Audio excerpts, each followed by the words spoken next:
జటిలో ముండీలుంచిత కేశ కాషాయాంబర బహుకృత వేష పశ్యన్నపి చ న పశ్యతి మూఢో యుద్ర నిమిత్తం బహుకృత వేష భజ గోవిందం. జటిలో ముండి లొంచిత కేశ, చేతిలో దండం, మరి కేశాలన్నీ కూడాను ఖండన, కాషాయ వస్త్రాలు, ఇవన్నీ కూడాను చాలా మంది మిగతా వాళ్ళని మోసగించేందుకే చేస్తున్నారు గాని, అంటే ఉదర పోషణార్థం చేస్తున్నారే గాని నిజానికి అవి జ్ఞానానికి చిహ్నాలు కావు.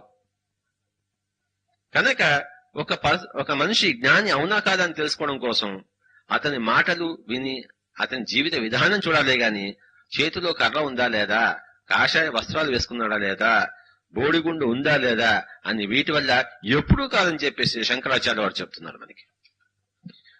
జటిలో ముండీలుంచిత కేశ కాషాయాంబర బహుకృత వేష పశ్యన్నపి చ న పశ్యతి మూఢో యుద్ర నిమిత్తం బహుకృత వేష.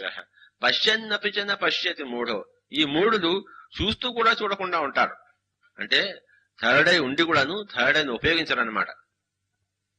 కేవలం చర్మచక్షులతోనే జీవితాన్ని గడుపుతున్నారు కానీ దివ్య చక్షువుతో జీవితాన్ని గడపడం లేదు. దివ్య చక్షువుతో జీవితం గడపమని చెప్పేసే శంకరాచార్యుల వారి ఉద్బోధ మనకి. ఈ దివ్య చక్షువు మనం ఎలా ఉత్తేజితం చేసుకోగలం? మెడిటేషన్.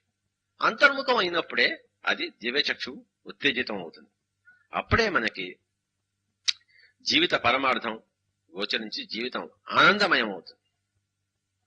నందతి నందతి నందతి అని చెప్పాడు కదా, ఆ హ్యాపీనెస్ అనేది మనకి ఎలా వస్తుంది? మరి అంతర్ముఖం చేసుకుని దివ్య చక్షును ఉత్తేజితం చేసుకుంటే మనకి మన జీవితం ఆనందమయం అవుతుంది.